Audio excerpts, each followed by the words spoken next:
오늘은 이 마태복음 12장 말씀을 통해서 우리가 예수님을 오해했습니다 라는 제목으로 함께 하나님의 말씀을 나누기 원합니다. 사람들은 모두 다 하나님에 대한 오해를 갖고 있습니다. 이것은 믿는 사람이든지 믿지 않는 사람이든지 구별 없이 모두 다 어느 정도 하나님을 오해하고 살아갑니다. 물론 당연히 믿지 않는 사람들은 로마서 말씀처럼 하나님에 대한 오해로 하나님을 대적하고 미워하기까지 한다는 것을 우리가 잘 아는 사실입니다. 그러나 동시에 우리가 믿는 사람들도 하나님을 오해하고 있다라는 것을 우리가 종종 잊곤 합니다. 그도 그럴 것이 하나님은 우리가 다 이해할 수 없는 무한한 하나님이십니다. 역사상 그 어떤 탁월한 신학자도 칼빈이라고 할지라도 다 하나님을 안다, 내가 완전히 하나님을 이해했다라고 이렇게 고백할 수는 없습니다. 예수님이 다시 오시는 날, 우리가 그날이 되기까지는 그분을 모두 다 우리가 이해할 수는 없습니다. 믿는 사람들도 오직 그날에 얼굴과 얼굴을 맞대어서 보기는 전까지는 어느 정도 하나님에 대한 이 오해의 잔해들을 가지고 우리 모두는 다 살아가고 있는 중입니다.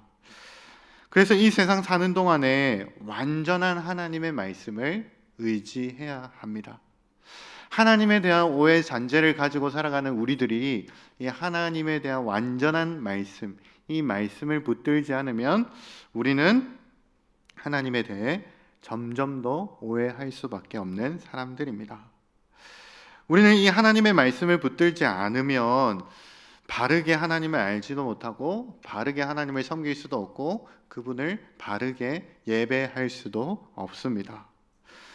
하나님의 말씀을 따르지 않으면 우리는 자기 목적에 의해서 혹은 자기 체험에 의해서 만들어진 하나님, 내 손으로 주무를 수 있는 하나님을 만들어서 섬기게 되고 하나님에 대한 오해는 점점 커지게 돼서 불행한 그리스도인의 삶이 바로 거기서부터 출발되는 것이죠. 하나님을 바라보는 우리의 시선은 마치 고속도로를 달려가는 자동차와 같습니다. 조금만 핸들을 손에서 떼어내면은, 조금만 핸들을 놓으면은 차선을 금방 비껴나가게 되고 잘못된 방향으로 나아가게 되는 것과 마찬가지입니다. 말씀이라는 이 핸들을 잡지 않으면, 말씀이라는 이 조정대를 잡지 않으면 우리는 모두 다 하나님을 오해할 수밖에 없습니다. 오늘 예수님을 오해한 두 종류의 사람이 있습니다. 물론 바리새인도 오해했지만 그 앞에 나온 무리들도 하나님에 대한, 예수님에 대한 오해를 갖고 이렇게 이야기합니다. 먼저 무리들은 이렇게 반응합니다. 23절에 이렇게 말씀합니다. 무리가 다 놀라 이르되 이는 다윗의 자손이 아니냐 하니. 당시 대다수 유대인들은 예수님을 이렇게 불렀습니다. 다윗의 자손입니다. 다윗의 자손이다 라고 이렇게 부르고 그렇게 소문을 냈습니다. 다윗의 자손이라는 말은 이 구약을 전제로 하는 말입니다. 구약을 전제로 구약에서 유대인들을 구원할 메시아가 날 것인데 그분은 바로 다윗의 자손으로 날 것이다 라고 이렇게 기록되었다라는 것을 그들은 강하게 믿고 있었습니다. 그래서 예수님께서 가시는 곳마다 병든 자가 치유함받고 죽은 자가 살아나고 가난한 자에게 복음이 전파되고 할 때마다 사람들의 반응은 한결같았습니다. 이는 다윗의 자손이다. 이 반응에는 사실 이런 의미가 담겨져 있습니다. 다윗의 후손으로 태어나서 능력이 뛰어나고 탁월한 리더십을 가진 이 예수님께서 이제 제2의 다윗의 시대를 열어주실 것이다. 우리와 함께 제2의 풍요의 시대를 열어줄 것이다 라는 그들의 기대가 담겨져 있었습니다. 여러분, 그런데 예수님은 과연 이런 분이십니까? 무리가 이야기한 것처럼 다윗의 자손에 불과한 분이십니까? 그렇지가 않습니다. 예수님은 이 호칭에 대해서 나중에 이렇게 말씀하십니다. 누가복음 2장 44절입니다. 그런즉 다윗이 그리스도를 주라 칭하였으니 어찌 그의 자손이 되겠느냐 하시니라. 예수님은 지금 다윗의 후손 정도가 아니라는 말입니다. 다윗과 같은 사람 그 정도가 아니라 다윗도 주라고 칭한 사람이 바로 인자, 하나님이 보낸 바로 하나님의 아들인 바로 예수님 자기 자신이다 라고 이렇게 자기를 말씀하셨습니다. 그래서 예수님을 가장 정확하게 고백한 사람은 베드로입니다. 베드로가 마태복음 16장 16절에 이렇게 고백하죠. 베드로가 대답하여 이르되 주는 그리스도시요 살아계신 하나님의 아들이시니이다. 예수님은 당시 무리들이 기대하는 이런 정치적인 메시아나 자기 병을 고쳐주는 메시아나 가난을 물리치고 윤택한 삶을 가져다줄 그런 그 정도의 메시아가 아니라 하나님의 아들이셨습니다. 하늘로부터 내려온 성부, 성자, 성령 삼위일체 중에 한 분이시고 그분이 곧 하나님이셨습니다. 이 말을 들은 유대인들의 나중에 반응은 어땠습니까? 신성모독이다. 신성모독이다. 예수님을 아니 다윗의 후손이라고 부르는 것까지는 괜찮다 이거예요. 예수님을 다윗의 후손 중에 한 사람, 능력이 뛰어나고 신변이 말하는 것도 뛰어나고 가르치는 것이나 행하는 것이나 다른 사람과 달리 우리와 함께 다윗의 시대를 다시 한번 더 열어줄 그 정도의 사람이면 괜찮겠는데 하나님의 아들 하나님이라니 이것은 신성모독이다라고 이렇게 이야기했습니다. 그리고 예수님을 돌로 치려고 했죠.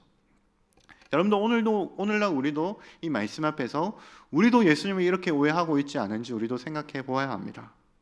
예수님을 그저 좋은 말씀 들려주시는 선생님, 또 내 삶을 좀 더 윤택하게 만들어줄 수 있는 성인이나 우리가 본받아야 되는 그 정도의 성인이라고 생각한다면 우리도 지금 예수님을 오해하고 있는 것입니다.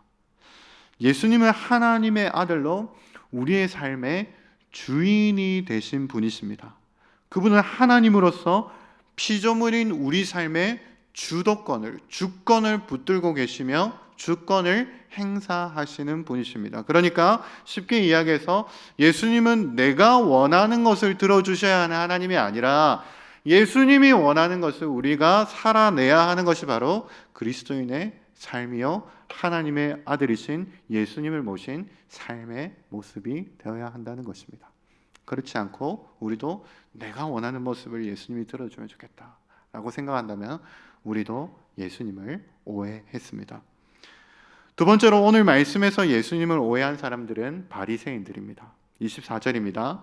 바리새인들은 듣고 이르되 이가 귀신의 왕 바알세불을 힘입지 않고는 귀신을 쫓아내지 못하느니라 하거늘. 바리새인들은 무리들이 다윗의 자손이다라고 말하는 것도 그렇게 탐탁치 않았습니다. 석연치 않았습니다. 그래서 예수님을 자신들이 믿는 구약에 오실 메시아 다윗의 아들이 아니라 바로 다윗의 후손이 아니라 바알세불의 후손이다라고 이렇게 평가절하하고 있습니다. 바리새인들의 이러한 반응은 철저히 힘의 논리입니다. 힘의 논리입니다. 지금 자신들은 오랜 전통이 가져다준 이 힘, 기득권을 가지고 있는 사람들이었습니다. 그런데 어느 날 예수님이라는 분이 오셔서 이 다윗의 후손으로 오셔서 자신들의 입지가 자신들이 그동안 쌓아왔던 정통과 명성이 다 물거품이 될 위기에 놓이자 예수님을 평가절하했습니다. 다윗의 아들이 아니라 다윗의 후손이 아니라 그분은 바알세불의 힘을 힘입었다라고 이렇게 말하고 있습니다. 이 반응에 예수님은 가만히 있을 수 없었습니다. 자기에 대해서 이야기하는 것은 자기에 대해서 오해하는 것은 괜찮지만 지금 자기를 돕고 있는 성령 하나님과 그리고 자기를 보내신 하나님을 모독하는 일에는 예수님은 참을 수 없으시고 이렇게 분노하며 31절에 이렇게 말씀하십니다. 그러므로 내가 너희에게 이르노니 사람에 대한 모든 죄와 모독은 사하심을 얻되 성령을 모독하는 것은 사하심을 얻지 못하겠고. 당시 바리새인들은 재력이나 정치력이나 또 그리고 군사력으로 보면 그들의 기득권을 건드릴 수 있는 사람은 아무도 없었습니다. 그러나 예수님께서 이 세상에 보여주신 원리는 무엇입니까? 힘의 원리가 아니라 바로 낮은 자가 오히려 높아지고 섬기는 자가 오히려 섬김을 받는 이 역전의 원리를 우리에게 보여주셨습니다. 그리고 하나님이신 그분이 이 땅에 오셔서 가장 낮고 천한 이 땅에 오셔서 이 땅에 내려오심으로 결국 나중에 가장 높은 이름을 얻게 되셨습니다. 요즘 이렇게 유행하는 말이 있습니다. 극이 돈이 됩니까? 라는 말이 있습니다. 한 유명한 드라마의 대사죠. 극이 돈이 됩니까? 철저히 돈이 가져다주는 이 힘의 논리를 따르는 오늘날 사람들의 철학이 담겨진 아주 함축된 의미가 있는 그러한 유행어입니다. 어쩌면 당시 바리새인들도 이렇게 예수님을 재고 있었는지도 모르겠습니다. 예수님의 가르침과 사역을 다 보고 나서 극이 돈이 됩니까?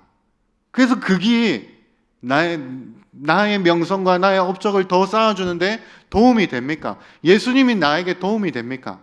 이렇게 예수님을 재고 있었는지도 모르겠습니다. 그리고 그에 대한 그들의 결론이 무엇입니까? 별로 예수님은 돈도 안 되고, 그리고 내 명성에 별로 도움도 안 되는 바알세불을 힘입는 사람에 불과하다는 것이 그들의 평가였습니다. 여러분, 오늘날 우리들도 마찬가지입니다. 세상이 말하는 이 힘의 원리, 이 원리를 따라간다면 우리는 예수님을 바르게 믿고 살아갈 수가 없습니다.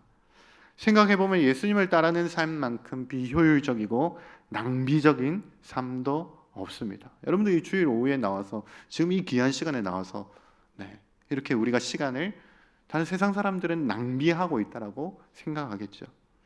예수님을 따르는 삶은 이 세상의 힘의 원리가 아니라 하나님 나라의 가치를 따르는 삶이기 때문에 세상 사람들이 보기에는, 그들의 힘의 논리로 보기에는 비효율적이고 낭비적인 삶에 불과한 것이죠. 세 번째, 이렇게 오해하고 있는 무리들과 바리새인들에 대한 예수님의 자기 증언은 28절에 이렇게 말씀합니다.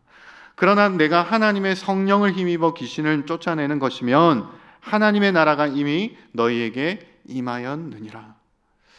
예수님은 지금 자기 자신이 이 땅에 왜 오셨고 지금 하고 있는 일, 지금 가르치고 있는 이 설교의 내용들을, 이 모든 내용들의 목적을 분명히 알고 계셨습니다. 그 목적이 무엇입니까? 바로 하나님 나라였습니다. 그래서 예수님은 지금 사람들에게 나라에 대한 예를 들고 계십니다. 아니, 지금 분쟁하는 나라마다 황폐해질 것이고 분쟁하는 동네나 집마다 바로 서게 되지 못할 것인데, 내가 이 사탄의 힘으로 이 사탄을, 귀신을 내쫓는 거면 그 집이, 그 나라가 어떻게 설 수 있겠느냐. 그러나 내가 성령을 힘입는 거면은 하나님의 나라가 이미 너희에게 임하였느니라 라고 이렇게 말씀하고 있습니다.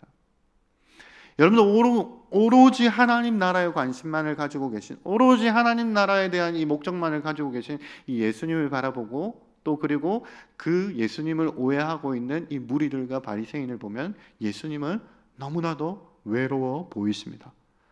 아무도 하나님 나라에 대해 관심 없고 그저 이 세상 나라에서 어떻게 하면 더 잘 살고 더 윤택하게 살 수 있고 더 편하게 더 오래 살 수 있는지 그것만 생각하는 사람들에게 그토록 하나님 나라를 보여주고 계신데, 돌아오는 그들의 반응은 정말로 예수님 앞에서 외로워 보입니다. 정말로 이 드라마의 대사처럼 극이 돈이 됩니까? 이런 질문들만 하고 있는 이 무리들 앞에서 예수님은 너무나도 외로워 보이십니다. 여러분, 예수님의 모든 사역과 가르침은 분명한 목적이 있었습니다. 그것은 바로 하나님 나라였습니다.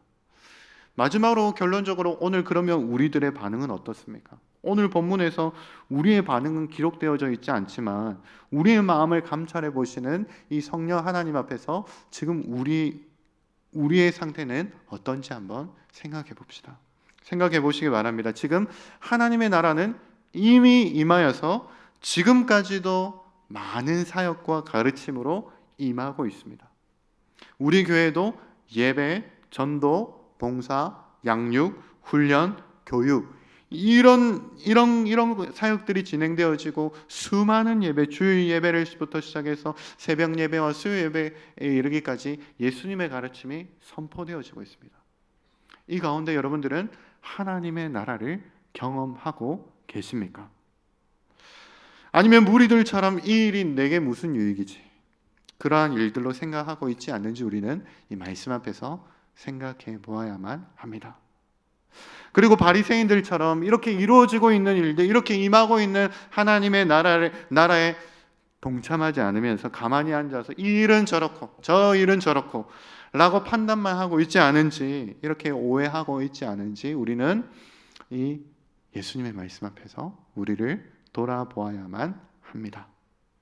저는 요즘 마태복음을 읽고 묵상하면서 이런 생각이 듭니다. 진짜가 되고 싶다. 그렇다고 해서 지금까지 제가 했던 설교나 사역들이 다 가짜였다는 말은 아닙니다. 물론 전통은 오랜 좋은 일을 오랫동안 하게 하는 유익이 있지만 그 전통 뒤에 숨어서 적당히 하나님 나라를 위하는 척하면서 내 유익도 구하는 모습을 예수님은 너무나도 잘 알고 계시죠. 얼마 전에 한 대형 교회에서 20년 가까이 부목사 생활을 하셨던 부목사 사역을 하신 분과 교제를 하게 되었습니다. 그분과 같이 예배를 드리고 그리고 말씀을 듣고 나눔을 하는데 그분의 고백이 이랬습니다. 비속어를 써서 죄송합니다. 쪽팔린다. 나는 지금까지 무엇을 했는가? 저도 그 나눔을 듣고 공감되어져서 눈물이 나고 말았습니다. 예수님의 사역을 지금까지만 하나님의 나라를 지금 그토록 우리가 가르침을 받았고 그토록 우리가 보고 듣고 했는데 지금의 나는 왜 이런지 그분의 솔직한 그 마음에 공감되어졌기 때문입니다. 대형교회 그 100여 명이 넘는 그 부목사들 틈 사이 속에서 자기가 돋보이기 위해서 사역을 하면서도 어떻게 하면 내가 돋보일 수 있을까? 하나님의 나라를 위하는 척하면서 내 유익도 구하고 있는 그러한 모습을 발견하신 그 목사님께서 쪽팔린다. 내가 지금 무엇을 하고 있는가? 그 반응을 보면서 저도 공감하지 않을 수가 없었습니다. 사랑하는 성도 여러분, 이제 3월이 되면 많은 사역들이 또 시작되게 됩니다. 3월 많은 사역들의 개강을 앞둔 우리들의 마음은 어떻습니까? 앉아서 평가하기를 좋아하는 바리새인들이나 참여하면서도 은근히 내 유익을 구하는 이런 무리들과 같이 예수님을 오해해서는 안 될 것입니다. 오늘 말씀 앞에서 오직 우리 모두에게 임한 하나님 나라를 소망하게 되시는 저와 여러분들이 되어주시기를 예수님의 이름으로 축복합니다. 함께 기도하겠습니다. 하나님 아버지, 오늘 예수님의 가르침과 사역을 보고 무리들이 오해했고 바리새인들이 오해했습니다. 그리고 오늘날 우리들도 오해했습니다. 주님, 우리가 진짜가 되고 싶습니다. 예수님께서 이 땅에 오심으로 시작된 하나님의 나라, 지금도 임하고 있는 이 하나님 나라 앞에서 하나님 나라를 위하는 척하면서 내 유익도 구하는 무리가 되지 말게 해주시고, 또 하나님 나라에 참여하지 않으면서도 이러쿵저러쿵 판단만 하는 그러한 바리새인이 되지 않게 하여 주시옵소서.